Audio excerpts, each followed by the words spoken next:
What's up, guys? If this is the first time you've ever checked out one of my videos, the way I like to do it here is that it's like a reference book or reference video where whatever inquiries you have regarding my videos, you can just simply check the description box below where you could just simply see the matchups, and I'll have the time skips to where you could just reference part of the video where you would want to know about.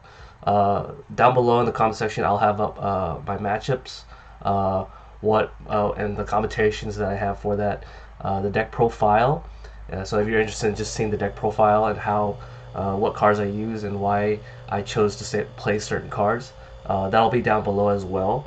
And if you want to know the combo video, the combo portion of the video, I'll show you how to use certain combos for this particular deck profile. So check the comment section down below if you really want to just navigate and you're really on a time crunch all the time. I highly recommend you go down and just check out just the portion of the video that you want, because I know a lot of people nowadays are always on a time crunch. So check that out.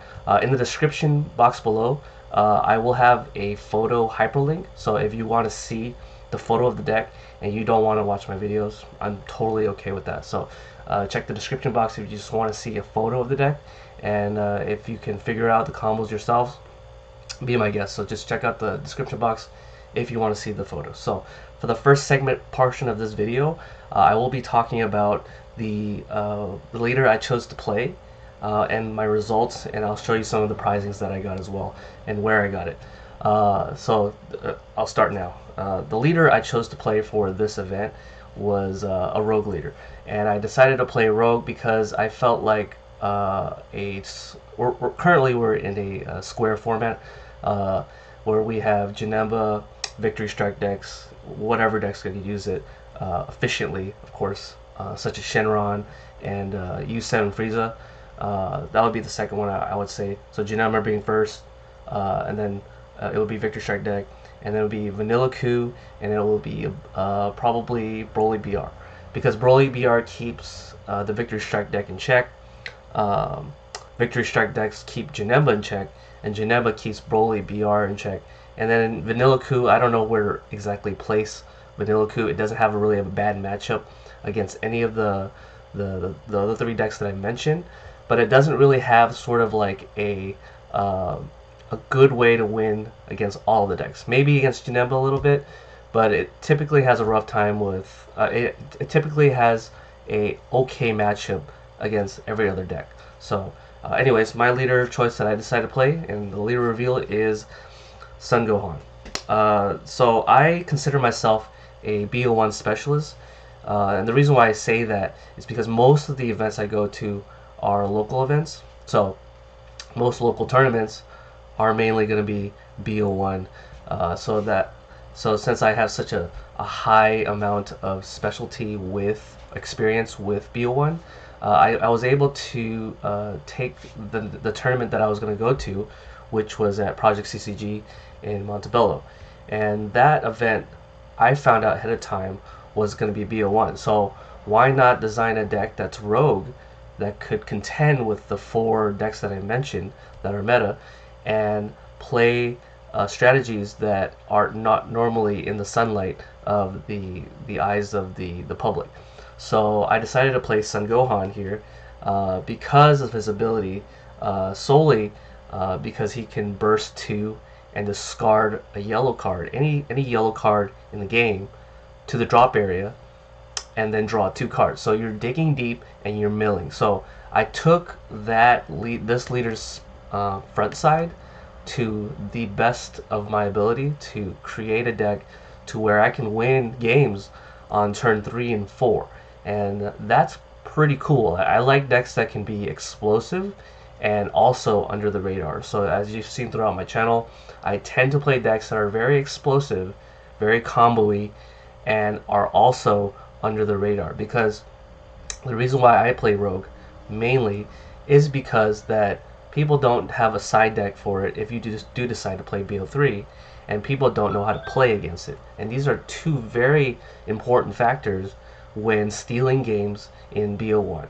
BO3, maybe you'll play a more experienced player who will see the things you're trying to do and actively try to stop you from doing them because they're very perceptive. So I would recommend this deck mostly for BO1 events because people are kind of sleeping on this particular leader itself.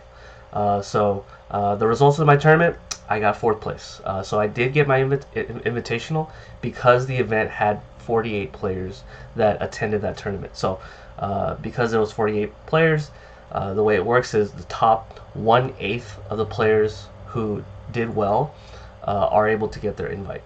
In addition, unbeknownst to me, is that I also won an anniversary box. So top 4 people win an anniversary box for that event. So I was able to also win an anniversary box when it comes out. So it should be coming in the mail pretty soon. So yeah, so those are my results. And here's some of my prizing that I got from 2 tournaments. So I did go to another tournament, which was BO3, but I didn't do so well, and that's because I was playtesting this leader with my friends, and a lot of my friends showed up to that event, and they were able to prepare against it, unfortunately.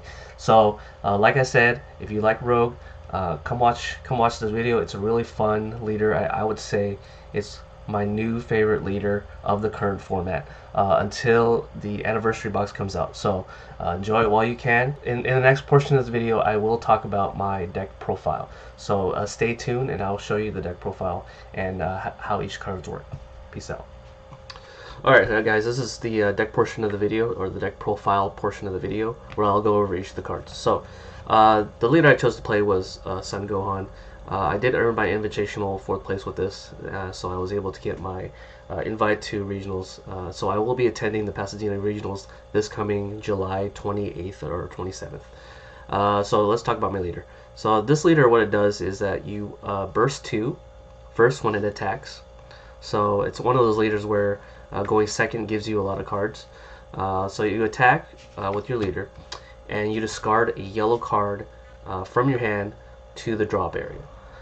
The way I design my deck is that I play a number of extra cards that are yellow, and I was able to pitch them out of my hand if I did not need them, and burst 2, which what he does, and then I draw 2 extra cards. So there's a lot of digging with the front side, and there's a lot of milling. So I was able to harness that ability to mill and also draw cards to my hand that I might need for my combo. So this is a combo deck mainly. It has some control elements just to survive to turn 3 and 4 due to the meta being so predominantly fast. You need to be able to survive, so you play the control cards to get to your combo, to get to the certain energy to play your combos. So that's what I built my deck to be around. So he is also an untapped 2, so it favors the combo-ness of the leader. So being able to have 2 extra energy when he does awaken allows your combos to be pushed in and have an explosive play. So that is his front side. His back side is where I'm rarely at for the majority of the game. I mainly use the backside to use his activate main ability, which says choose up to one of your yellow Saiyans that are 3 cost or higher from your drop area and add it back to your hand. So I went on the databases. I searched the databases for all the yellow Saiyans that are 3 or higher, and there are a lot of different cards that are actually in the meta that are yellow Saiyans that are 3 or higher. So because he mills so much on his backside, you're able to build up a lot of toolbox in your drop area for him to fetch back that particular Saiyan that you might need for any situation. His other thing is he's a sparking 5, so if he does attack, you get to draw 1 card. Very generic front side. So I'm rarely on the back side, but most of the time, for most of the game, I'm in the front side, and I'll explain to you shortly. So remember how I told you before that this is a combo deck? Well, I was able to take a lot of concepts that I had with the Master Roshi deck profile that I had several months back, and I was able to decide that this is a better leader for that particular strategy, for Master Roshi. So I decided to play the Secret Evolution Cooler. This particular card is one of the where you require cooler squadrons to be in your drop area in order to make the cost of your coolers in your hand reduced to be played by 3 yellow energy. So you have to be able to charge 3 yellow energies in a turn as you progress your game. So he's very important in this deck, I would say, because you're able to go into cooler Blood of the Tyrant. Around turn 4 is where I optimally want to be at, where I have 3 yellows at least, and any other color. Because I would play him on turn 3, and then awaken. Well, first I would attack, right? So I can mill and draw more extra cards. And then during my attack, after I had already played him, I awaken, and then I untap 2 energy, and then I would have an extra 3 energy to play this guy, to evolve this guy on top. So I evolve him on top, and his ability is once per turn, you can remove from play, not warp. It's like a different key word now. So they remove from play 1 battle card from your side of the field, and then you could play Frieza's Clan besides Cooler from your drop area into play, and he chooses 2 of your opponent's battle card and puts it into rest mode. So that's really good against Vanilla Coup, where they often have the Android 8 combo with Son Goku Adventure Begins, where they can just pop 1 of your battle cards. You want to put them in rest mode so that you don't have to deal with them comboing it off to stop this combo. So the target you want to go with this guy is my favorite card in the game, which is Frieza, Emperor of Universe 7. This is one of your win conditions in this game, where anytime your opponent activates anything, whether it's a counter, activate main, activate battle, auto, the aren't keyword of course, they have to take a life and place it into the drop area. And this is not a once per turn thing, so whenever they decide to do that during your attack with these 2 guys into your opponent, right, and him being a double strike and him being a triple strike really ends games really quickly. Ideally, you want to be able to finish them on the turn that you do decide to bring them out on turn 4. But if you do decide to get them, if you can't deplete their life, but you are able to get them down to 1, then they cannot do anything on their next turn, because anything they decide to do, they get taxed. So they would have to crit themselves, and being at only 1 life makes it so that they're unable to do most things in the game. So this is your win condition. The other portion of the deck is you need your cooler squadrons in the drop area. So I only play 6, so I play 3 of the Dore and 3 of the Nis. You're never actually going to play cards. You're never actually going to play them on the board due to the cost due to the fact that they're so high of a cost, and they're only 15k and 10k. So it's really not worth it. So most of the time you're going to be comboing them off from your hand, or you're going to use the front side of this guy to discard them and draw 2, and then hopefully draw into more of the cooler squadrons, or your combo, which is this guy and this guy. So hopefully you draw into these 2 to be able to go off on turn 4. If you do draw into Frieza, what you mainly want to do is pitch him on the front side to the drop area, and then draw 2 extra cards. So you normally want him in the drop area so that you can revive him off of Cooler. So yeah, so those are the Cooler Squadrons and the Blood of the Tyrant combo play, which is your win condition. My other cards I play, since you have so much room in this deck, are Silver Bullet cards. So I do decide to play Whis, God of Destruction, or Godly Destruction Whis. With a lot of untapping in this game that isn't associated with Awakening, you want to have Whis so that you could stop them from going off on you. So Sensu Bean being the #1 reason why I decided to play this card. Plus, on top of that, when he does come into play, you get to draw a card. So you get to dig deeper into your deck while stopping your opponent. That's kind of the idea here. So you stop your opponent while digging deeper into your deck for your combo cards that you have in Blood of the Tyrant.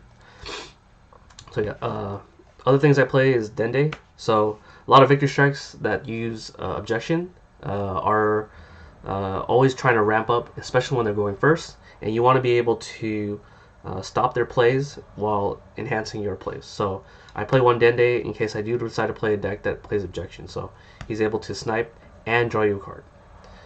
This is a BO1, like I said before, and I am a BO1 specialist, so I do play Cronoa.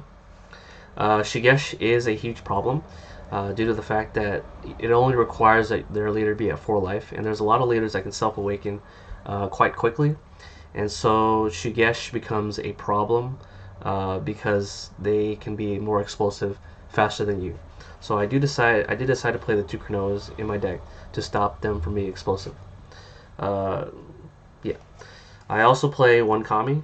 In testing, I found that 1 was, or 2 was too much to draw against Vanilla Coup. But after the tournament, I found that I definitely needed to bump this up to 2.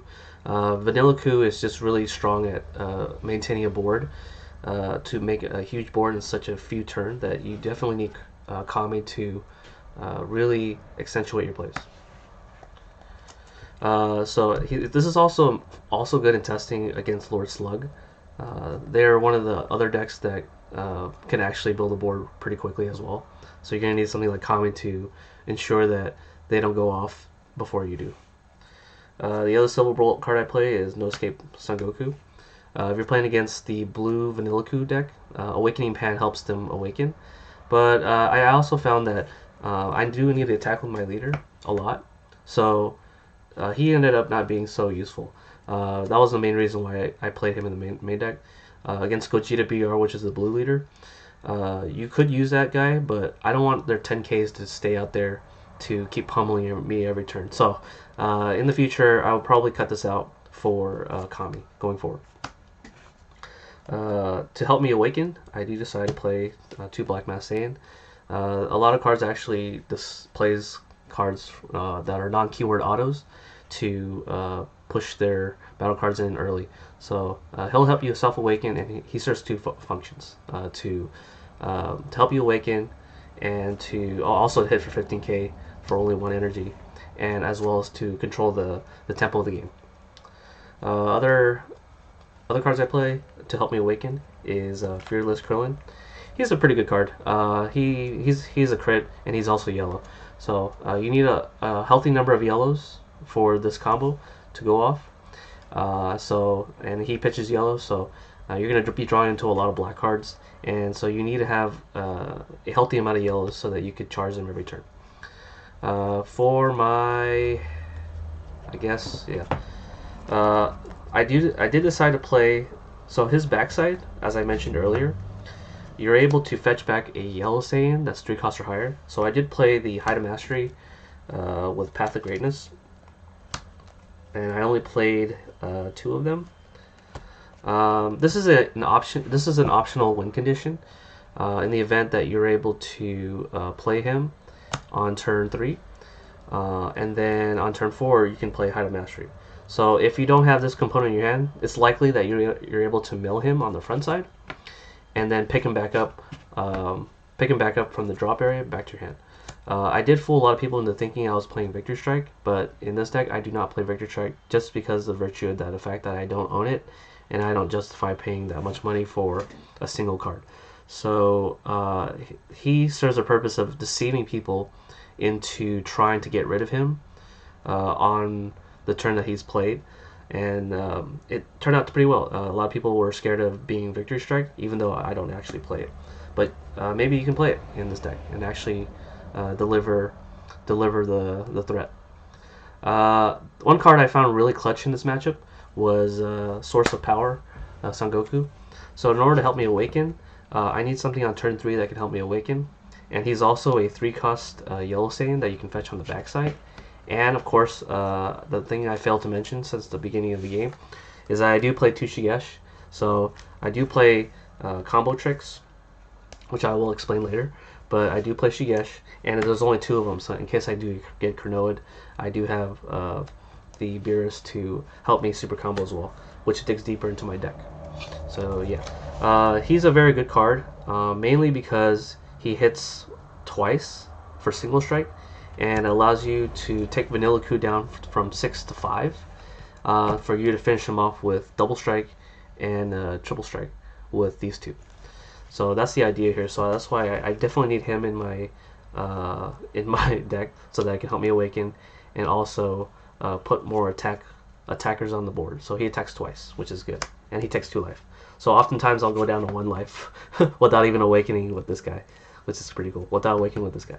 So yeah, so I play that.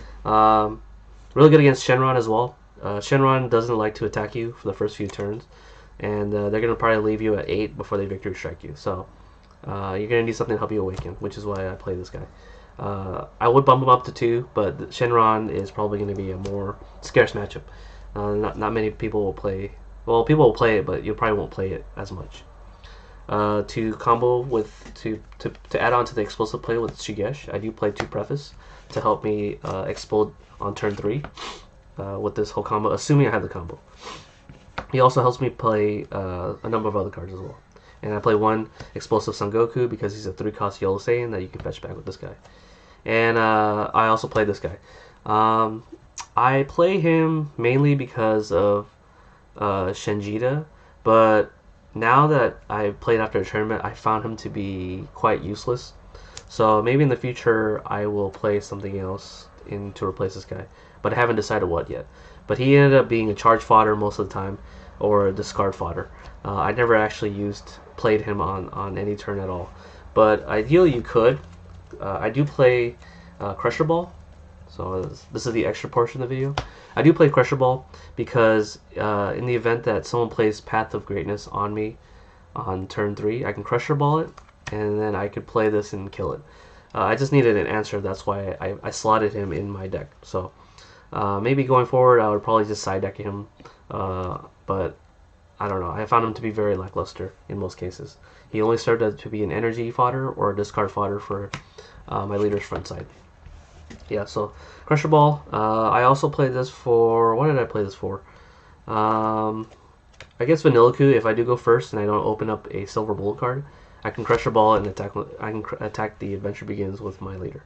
What other reasons do I play this? Oh yeah, also Wings. So if I do play against Lord Slug, I can also Crusher Ball their Wings, and then their rest mode, and I can attack it. So it serves a lot of purpose for introductory play. It's also a yellow card, so you can discard it off of your leader's front side. Since this is a combo deck, you have to play Battering Laser. Battering Laser just helps you make sure that your attacks go through, and having these out makes it so, especially Frieza with Battering Laser, it makes it so that if they do activate a extra card to negate their attack, they have to crit themselves using him, and then you would Battering Laser. So they, especially if they're tapped out, let's say they're tapped out, they would have to take a life using like cards that help you negate, such as Power Burst, especially, which they have to take a card out of their life, and they have to crit themselves, and it gets Battering Laser. So that's already, you've already killed them with 2 damage with these 2, and it threatens lethal because he's hitting for triple strike. So any super combo they decide to use and decide to draw, they have to crit themselves. So pretty deadly combination. Anyways, and my other cards I play is Bonnie's Killing Zone. So I will save this card against Broly BR, simply because of the fact that they play Cold Bloodlust, and you want to make sure that your plays go through, and it also serves as a combo card because you activate it and you draw a card. So it might even help you see the combo cards that you might need for the situation before you decide to explode. To prolong the game longer, I play Nimbus, and I only play 2, but maybe I'll probably drop the this Vegeta, for another Nimbus, just because Nimbus is just so good to help you get to the later turns in the game, which is turn 3 and turn 4, which is pretty hilarious that those are considered the later turns. But yeah, 3 in the future. And last but not least, I do play Time Magic. So in the event that I do play against Shenjita and then they give it something triple strike or triple attack, I can just Time Magic and it just stays there in rest mode. So real good card. So yeah, that was my deck profile. I hope you guys enjoyed it. In the next portion of this video, I'll show you the combos and how to actually deliver each of the moves in this deck. So stay tuned for the next portion. Hey guys, so this is going to be the matchup portion of the video, or the combo portion of the video, where I tell you exactly what you need to keep in your Mulligan opening hand and what not to keep. So let's start. This particular leader doesn't allow you to actually gain a +1 going first. I know a lot of leaders like Vanilla Coup can generate advantage going first, and that's ideally what they want to do, is to go first with Vanilla Coup. But this is a leader where you particularly want to go second with this leader, because when you attack with him, you're able to draw a card and do the bursting. So this is a go second leader instead of a go first leader. But since we don't have the option of choosing, because the randomization process, whatever you decide to choose, if you win that randomization process, you're forced to go first. So in that case, you have to decide how to mulligan if you go first. So if you do happen to go first, you want to keep cards like the silver bullets that I've mentioned in my deck profile. These cards allow you to generate a +1 by tapping 1 energy and drawing deeper into your deck going first. So the first thing you want to look out for is, what turn is it? If you're going first, keep these in your opening hand. If you're going second, then it's going to be a different part of the segment. So going first, you want to keep this. The second thing you have to look out for is, what is your who is your opponent? So if your opponent is, let's say, Vanilla Coup, for example, then you want to keep cards that allow you to stop the 1-drop vanilla Coup monster, the battle card, which is the Son Goku Adventure Begins. So in that case, you want to keep cards like Crusher Ball in that matchup, and then not tap out. So the reason why I say that you should keep Crusher Ball in your opening hand against going first against either Vanilla Coup or even Lord Slug when they play Wings on their first turn, you want to be able to tap out their battle card when they play it on their first turn, and then swing into the battle card that's tapped with your leader on your next turn, thus being able to generate advantage and taking care of their starter cards. So Crusher Ball I would definitely keep if you were going first against either Vanilla Coup or Lord Slug. Heck, this might even be good against Broly BR Green as well. So keeping the energy open and playing this and keeping this in your opening hand while going first, you want to tap out their Broly BR card that when they go first, that they search for often, and play it in the Take 2 life.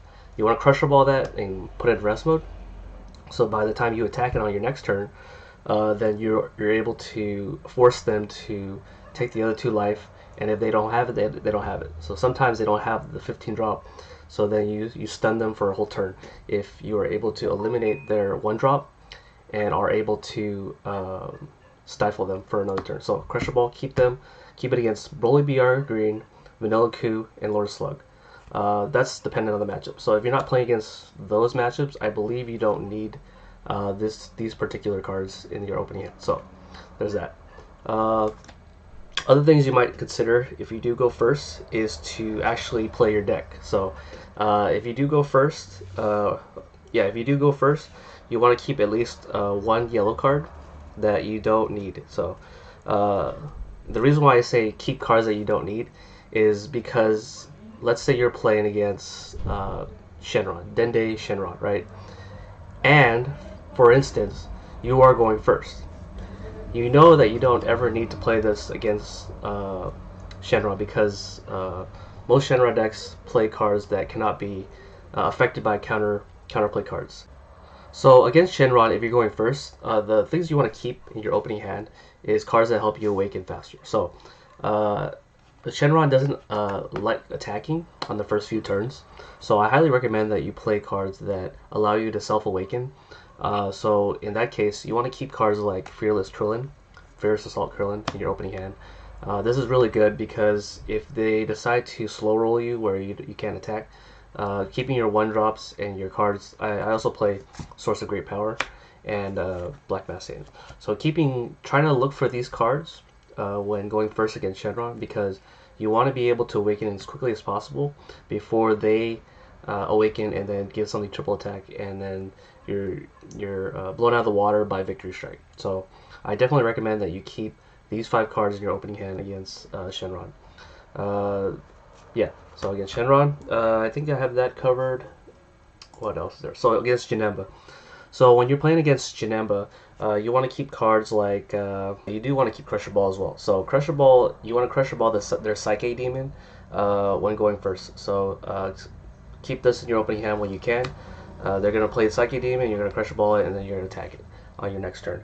Other things you want to keep are the +1 cards. Ideally, you're not going to be able to burst with this leader when you are playing the Janemba matchup, and I highly do not recommend that you do attack with your leader using when you're playing against Janemba. Reason being is you don't want to make it easier for them to kill you because this is a burst 2 leader. So simply do not attack, or do attack but don't use the burst 2. It is optional after all in this game, so do Crusher Ball the Psyche Demon and then attack it with your leader, and do not use the burst combo. One thing I do recommend that you do keep in the Janemba matchup is that you do keep your combo pieces. So a lot of these cards, such as any of these basically, if you keep these cards in your opening hand, and only one copy except for this, so basically try to keep only one copy of any of these 2 cards, and it doesn't matter how many copies you keep of this, because you're going to want them in your drop area so that you trigger this ability. You also want to keep him as well, just because you want to for sure be able to drop him in your drop area in later turns. So yeah, keep him in your opening hand. So sometimes, yeah, you're gonna burst once with this leader, and then you're gonna discard this guy to your drop area. So do that only once, but after that you might want to just reconsider on certain turns whether you should attack with your leader. Other cards you want to keep are cards that help you self-awaken. So cards like I said before, the Black Mass Saiyan, Source of Great Power, and Fearless Pan. Not Fearless Pan, sorry, Fearless Assault Krillin. These cards will help you awaken so that you can untap on a turn that you desire to. So yeah, you want to keep that out and then awaken on certain turns. So it's a very tricky combo deck, but you have to be able to navigate every situation correctly. Otherwise, you're gonna be blown out of the water. So yeah, I believe that's all for the matchups that you could play. I guess against Lord Slug, I would keep probably Kami, just because you can nuke their board and then recover. What else would I recommend that you keep? Try to keep just basically try to keep these combo pieces. Generally speaking, when you are going first or second, generally try to keep any of these pieces in your hand, and Frieza, because you want to drop them from your hand with your leader, and then be able to fill up the discard or the drop area so that you could turn on your cooler on turn 4.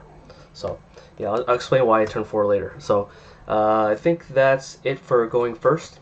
Going second, you're gonna have to rethink what you need to take. Going second, I believe that you don't need to have the silver bullets so much. Unless, of course, if you are playing something that has Shigesh, definitely keep this in your opening hand, regardless of what turn it is. If you're playing against Borgos, not Borgos. If you're playing against Janemba, keep that in your opening hand, obviously, because he prevents untapping. And if you're playing against a Victory Strike deck, try to keep that in your opening hand. It is only a one-of, but a mulligan that allows you to access your cards a little bit better with better statistics. So when going second, you definitely want to just keep this, generally speaking, any of these, but only one copy. You only need one copy of that, so if you do open up with 2 copies, mulligan the other one away. But it doesn't matter how many copies you open of these when you're going second. So long, remember the goal here is to make sure that all 3 of these, at least just 3, so that only half of the ones in your deck are in your drop area, so that you turn on Secret Evolution Cooler. So I recommend that you just keep any of these cards in your opening hand when you're going second, so that when you do attack, you're able to discard them with his ability and burst 2, and hopefully fill up your drop area better enough so that you could satisfy his condition, because they're going to be your win condition, right? So that's going second. Generally, that's all you really need to know when going second, because you're just going to be digging really deep with your leader, and so you're going to draw and keep the cards that you want. So you basically sift out all the fluff that you don't need in your hand, and then keep the ones that you do want in your hand to capture the victory against certain matchups. So yeah, that's the portion of the video where I tell you which part of the cards that you want to keep in your mulligan. When you're playing against certain matchups, when you're playing against certain matchups, you want to be able to ask yourself a lot of questions. Like that's what I do. I ask myself a lot of questions. It's like, are they able to kill me in? Is my opponent's deck able to kill me within the first few turns? So then I would keep Flying Nimbus so that I can get to a later turn. Is my opponent gonna mill me a lot, does my opponent have access to Cold Bloodlust? Right, then I play minus Killing Zone. If they have access to Crusher Ball, minus Killing Zone. You know, these are all little questions you can ask yourself when you're dealt a certain hand. When you go first or second, regardless, you ask yourself, well, does my opponent have access to certain things, and should I keep these cards in my opening hand?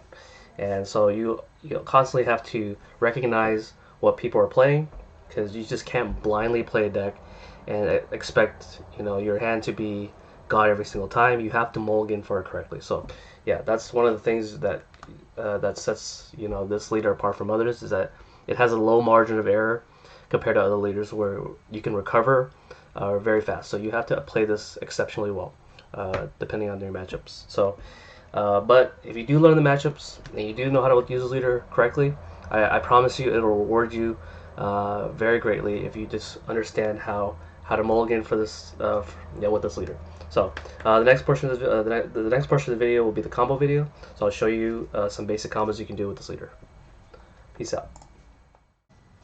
So here's the combo portion of the video. It's going to be very brief. I don't think there's much to go about this. Generally, what you want to do is wait till turn 4. So let's say it's your turn, and the scenario is you have at least a Frieza in the drop area, and you have all the cooler squadrons as well. So let's say you have all 3 cooler squadron in your drop area. So we're gonna pretend this is the drop area, where you have 3 cooler squadron in the drop area, and because you've been milling so much with him, and it's your turn. All right, so you untap, and let's say you charge. So let's say you charge an energy to 4. Generally, when you're playing so much one drops, they're going to be sticking around in the board for a while, so you can use these guys for your cooler. So what you want to do is, and you don't have to be at 4. You can be at 3, 2, even 1 for this combo to work. So let's say you play. So what you're gonna do first is you're gonna tap 3, and then you're gonna play Secret Evolution Cooler first. This is before the attack on your leader, right? And say, let's say you didn't even have one or the other. So let's say you don't even have a freezer in your drop area, but you have, let's say you don't even have a freezer in your drop area. You can have this in your opening hand, or in your hand when you start your turn, right? So you tap 3 and all that stuff.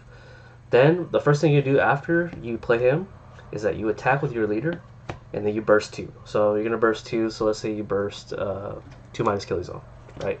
And then you drop Frieza. So now you've satisfied the condition to where you can actually do this, assuming you have the cooler squadron in your opening hand. So let's say these are in your opening hand, right? So you drop 2, and then you draw 2. So let's say you draw, I don't know, 2 Shigesh, whatever. It doesn't even matter. So you say you draw 2 more cards. Then what you're going to do is, during his attack, you're going to awaken, right? And then you're going to untap 2. So you can untap 2 energy. And then from there, you now have 3 energy that you could play with. So with those 2 energies, you're going to tap out 3. Oh, after they are done comboing. After you're done comboing, then you're going to tap 3 energy, and then you're going to evolve on top of him. And then you could choose one of your battle cards to remove from play. So I'm going to choose Chrono because she is weaker, and she has less utility after she's played. So you're going to put her to warp or remove her from play, and then you're going to play Frieza.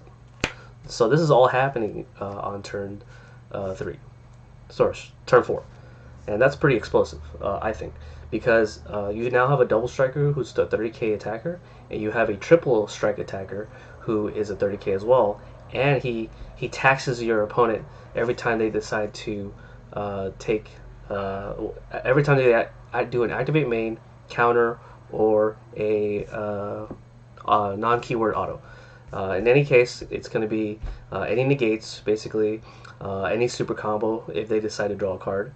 Remember, they can still combo their super combo, but they cannot draw unless they decide to take a life. So you can do this all at 4 or less life. So as if they have about 5 or 6 life, you can actually take them down to 0 in one turn, depending on the situation and depending on your hand.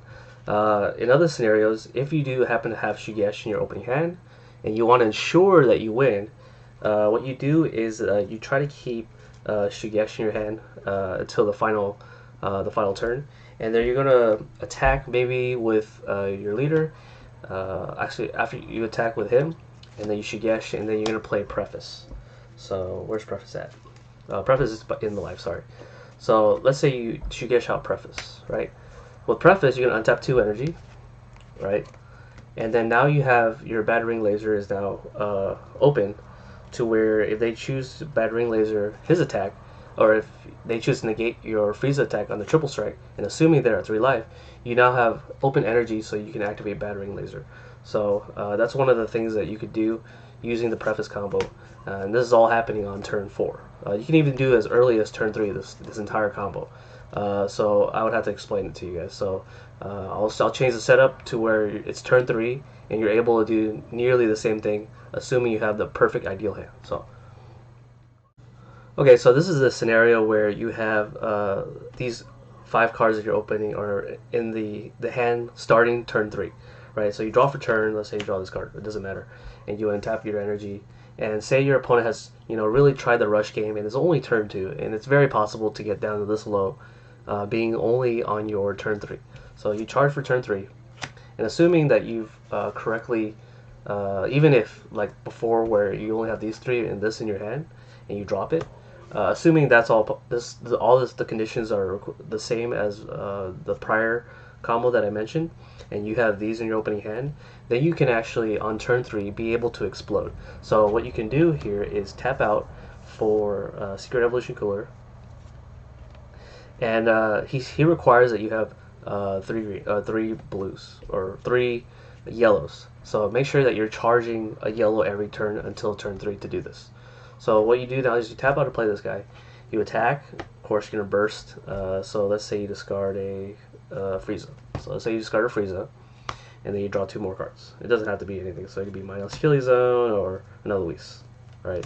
So you draw this, and you have 2 more cards, and you burst 2. So let's say you burst 2 bears. Right. So now what you're gonna do is during the attack, you do the same thing. You're gonna tap 2 energy. Right.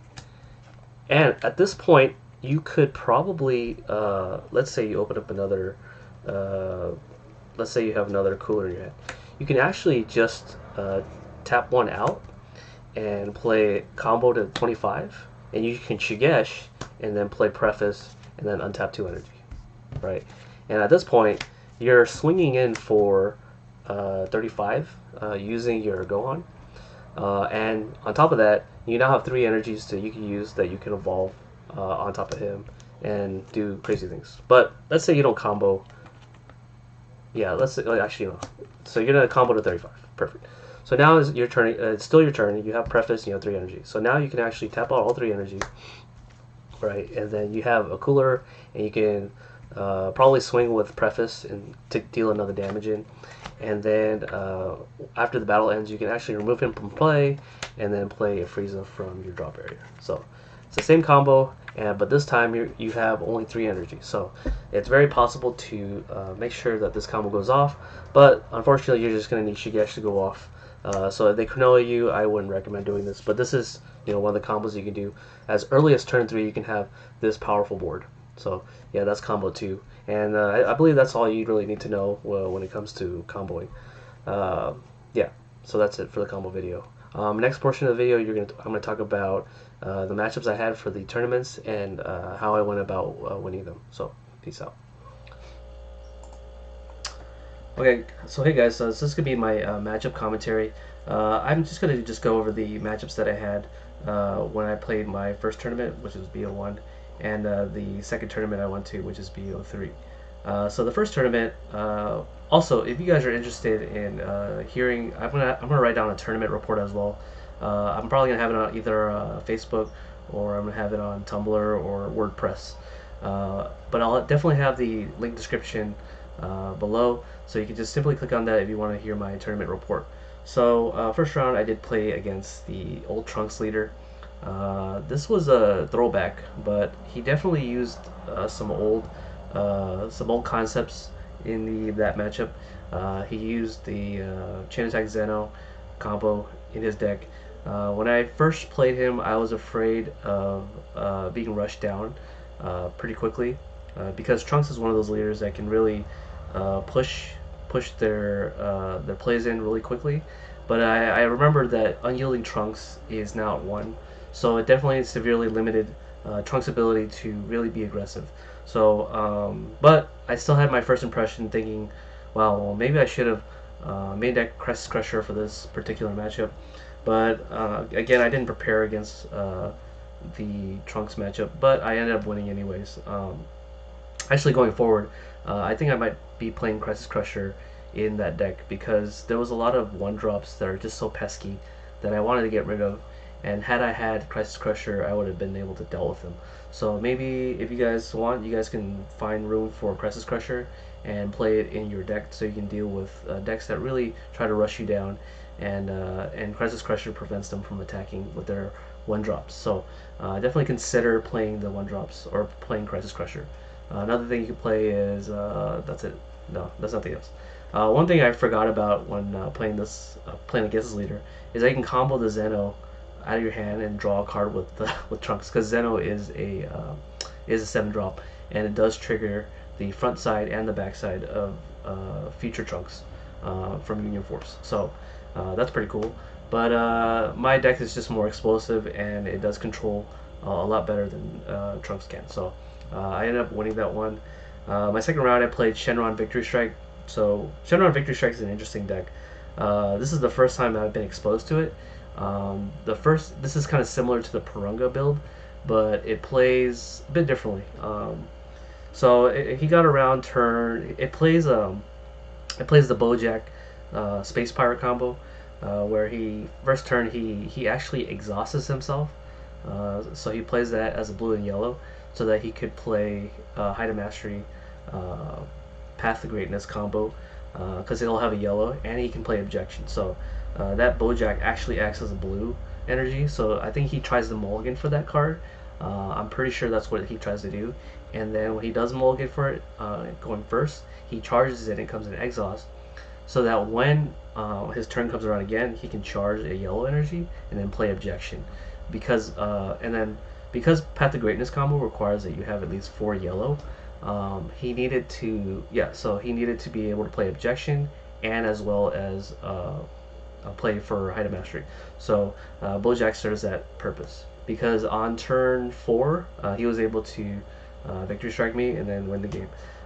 There was a misplay I did do against that game. He didn't open up Cronoa, but I had a way to go from 5 life to 4 life using by playing Dark Power Black Mass Saiyan, and I should have played him and attacked to get out of 4 life, because I did get Shigesh and Explosive in my hand. So I don't think he knew that I was playing Shigesh, but I mean, I guess like he kind of could tell that I was playing Shigesh, because I am playing a yellow leader and it is rogue.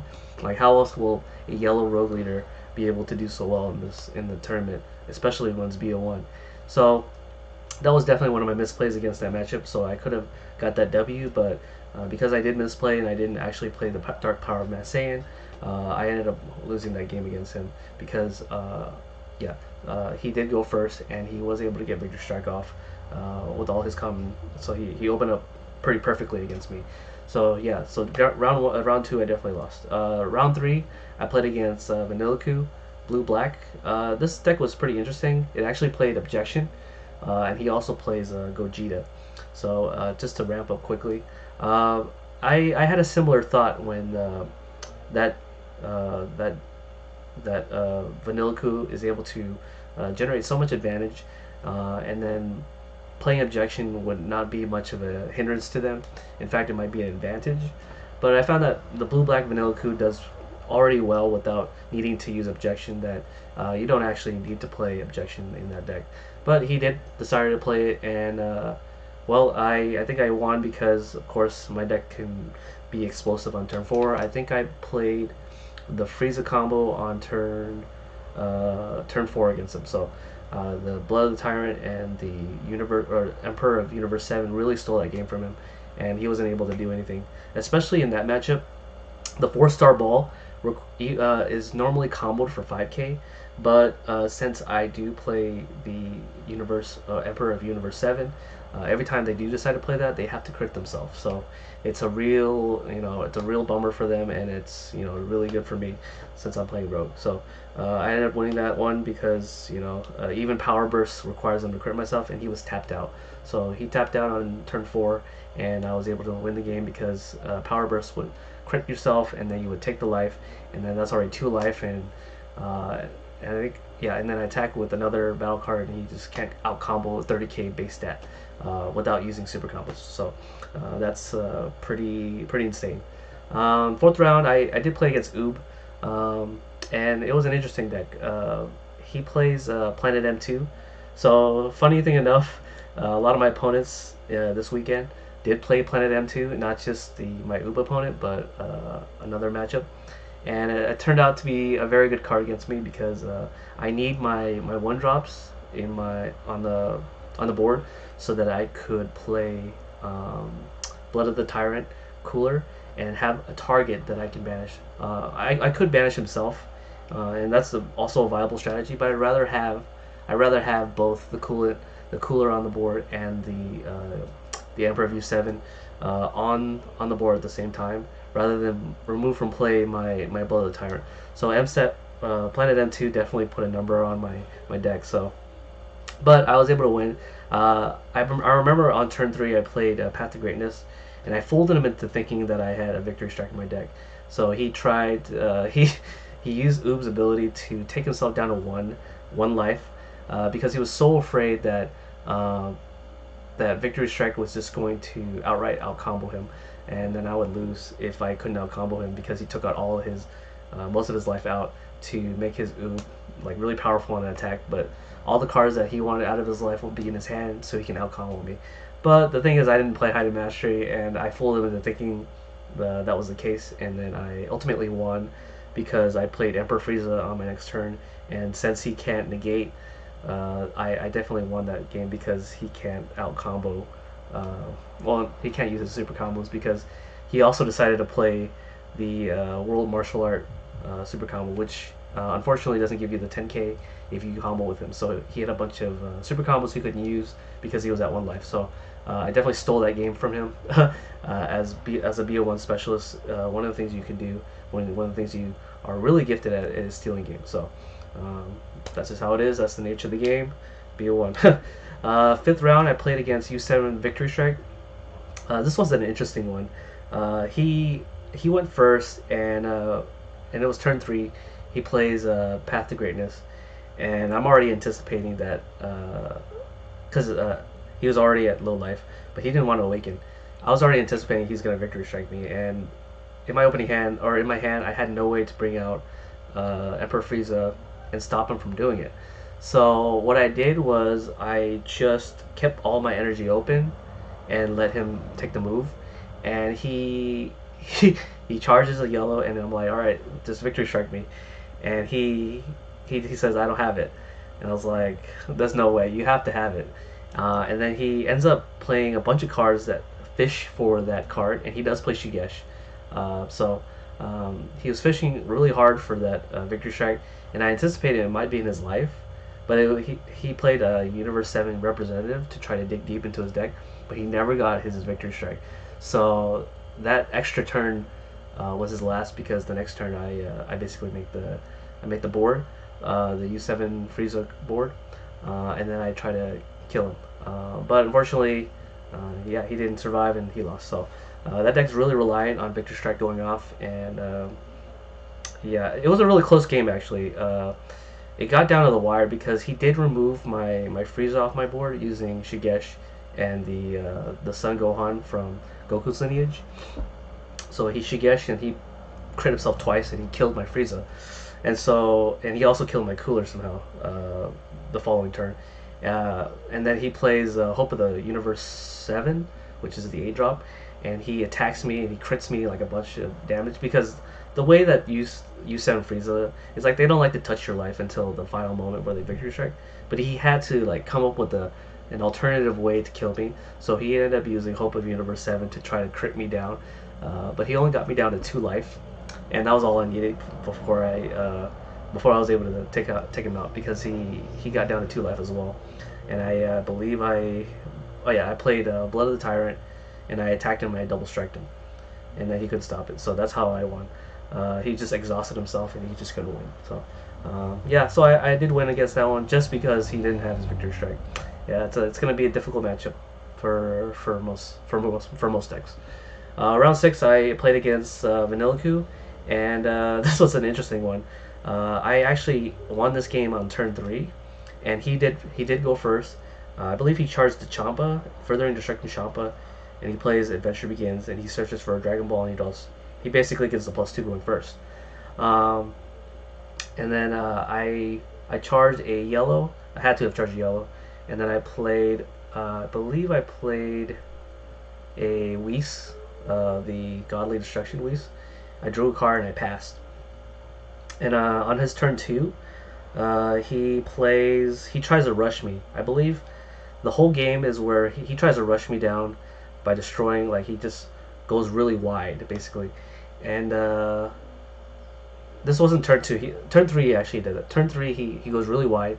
He gets me down to 3 life, and I only have 2 energy open, or I only have 2 energy, and I draw, and then I charge, and then he's tapped out, but he has like a thick hand. He has like 8+ cards in his hand. I believe more than 8. He might actually have 13 or 14.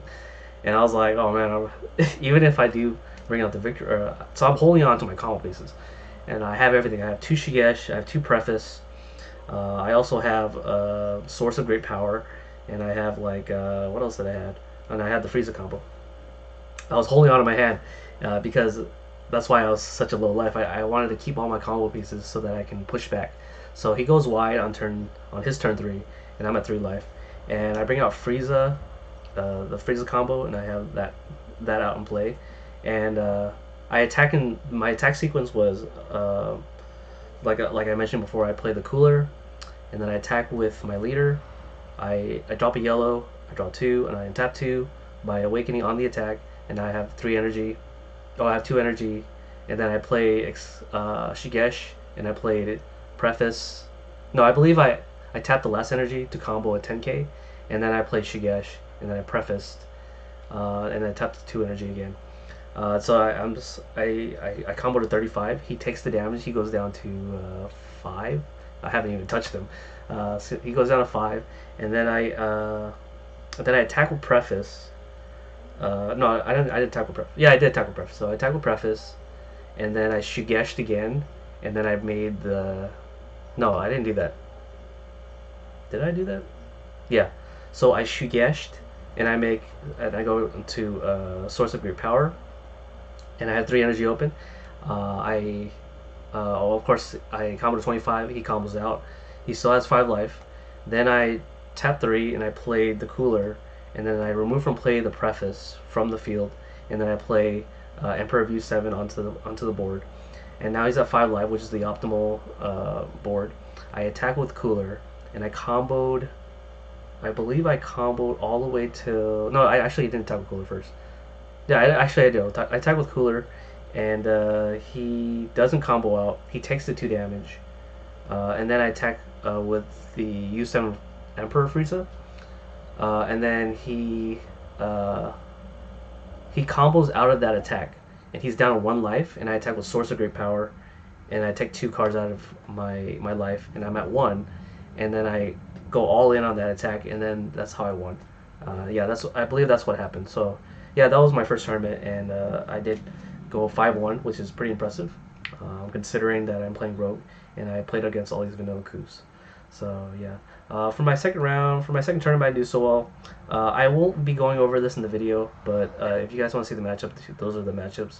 I played Announcer, 2 Broly BR Green, a Champa deck, which is pretty interesting, and a Vanilla Coup, which I lost. I'll have it all on the blog, but I won't be going into that because it is BO3 and it's going to be more lengthier. So I really appreciate you guys watching my video and getting this far into the video, or maybe just cut to the matchup segment because you guys were curious. So Yeah, thank you again, and make sure you like, comment, subscribe if you guys really enjoy my content. And if you guys don't, then just keep following somehow, and then hopefully you'll hear from me from the future. Peace out.